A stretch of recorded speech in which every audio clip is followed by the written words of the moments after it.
Sinisimula na ng House Committee on Human Rights ang investigasyon sa umano'y extrajudicial killings noong Duterte administration.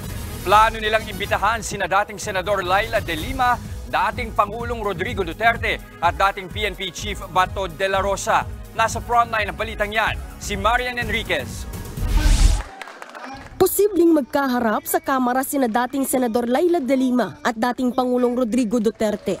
Kabilang sila sa mga inimbitahan ng House Committee on Human Rights na nag-iimbestiga ngayon kaugnay sa umano'y extrajudicial killings noong Administrasyong Duterte. Inimbitahan din si dating PNP Chief at ngayon Senador Bato de la Rosa. Magsisilbing resource person si De Lima.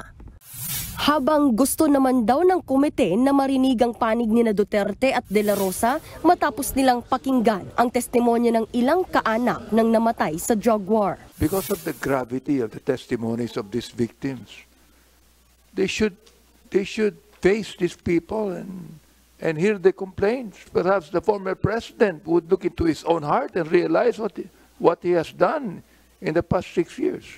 Kabilang sa may namatay na kaanak sa drug war si Meli Fernandez na taga-Bagong Silang, Caloocan. Sariwa pa sa kanyang alaala ang pagsalakay ng mga armadong lalaki sa kanilang bahay noong 2016. Bigla na lang daw pinaulanan ng bala ang kanyang mag-ama.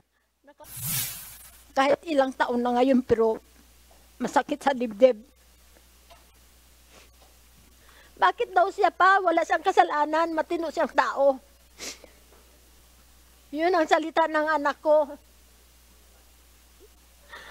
Giit ng grupo ng mga abogadong tumutulong sa mga pamilya ng biktima, si dating Pangulong Duterte ang pinaka-responsable sa mga nangyaring patayan sa kanyang administrasyon. We have on record until 2022, you have the president saying that he was responsible for these killings. He is taking all accountability for these killings. And in fact, we also have a video recently that we unearthed where he says that his only crime is extrajudicial killings.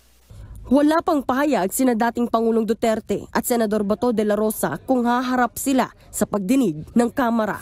Nagbabalita mula sa Frontline, Marian Enriquez, News 5.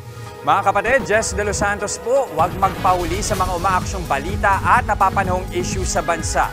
Para sa mas malawak na balitaan, mag-subscribe at mag-follow sa social media pages ng News 5.